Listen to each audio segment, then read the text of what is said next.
ఖాతాలు వంచితే నీ అయ్యాక పని చేసి సాతగాక ఆడ ఇంటికాడ ఉంటే పోనీ వాడు పని చేయడు అని చెప్పేసి మా నాయన మనకు ఎక్కడ ఎక్కువ పెట్టురా వాడు మనోడే అని చెప్పేసాను. అది పట్టుకోనికి ఇప్పుడు నువ్వు మూగోలు ఎక్కడ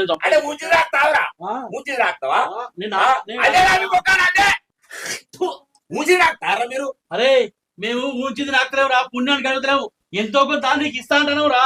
అయినా నీ భూమి ఏముండరా, తొండలు కూడా గుడ్లు పెట్టా ఏముండరా నీ పొలంలో రాను రప్పలు తప్ప గదిని పట్టుకొని బాగా రూపాయలు ఎత్తలేదా? మరి ఎందుకు రాడిగా తొండగుంటే భూమి దానికి ఎవరైనా ఇస్తే వచ్చింది కదా భూమి. అరే మెదడు కూడా నాకు భూమి పెట్టుకొని ఏదో చేద్దాను కాదురా, నా పక్క పొంటోడు ఇంకో లెక్క నాకు వానికి పంచాయతీ అని చెప్పి నేనే కొంటాంటనా, లేకపోతే నీ పూల బంగారం అని తాండ్రా. బంగారం పండి అయినప్పుడు అదే ధరకు నువ్వు కొను, తక్కువ ధరకు నువ్వు కొంటా అంటే నేనే చంపుతా. అరే రాజా తక్కువరా. నువ్వు ఏ ఇంటి నుంచి వచ్చినావు, నువ్వు మాట్లాడకు, మేము అన్నదమ్ములా మాట్లాడుకుంటున్నావు, నువ్వు బాగా మాట్లాడుతుంది అంటే ఏ ఇంటి నుంచి వస్తే నాకు సంబంధం లేదా?